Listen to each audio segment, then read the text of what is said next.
Hi gas, today topic వచ్చేటప్పటికి మహాబలిపురాన్ని మల్లాలపురం అని కూడా పిలుస్తారండి.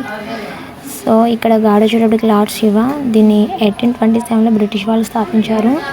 ఇది కంచిపట్నానికి అయితే 66 కిలోమీటర్ దూరంలో ఉందండి. రాజధాని చెన్నైకి వచ్చేటప్పటికి 70 కిలోమీటర్స్ దూరంలో ఉంది. సో ఈ మహాబలిపురం అంటే మన వెంటనే గుర్తుకొచ్చేది సోర్ టెంపుల్ ఒకటి.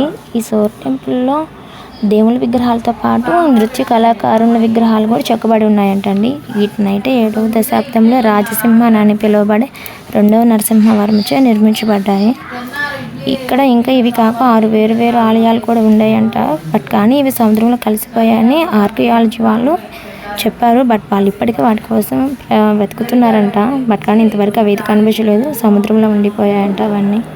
సో మీరు ఎవరైనా మహాబలిపురం వెళ్తే ఈ టెంపుల్స్ అన్ని చూడండి, చాలా బాగుంటాయి. Don't miss it. ఈ వీడియో నచ్చినట్లయితే సబ్స్క్రైబ్ చేసుకొని షేర్ చేయండి, అలాగే కామెంట్ చేయండి. Thank you.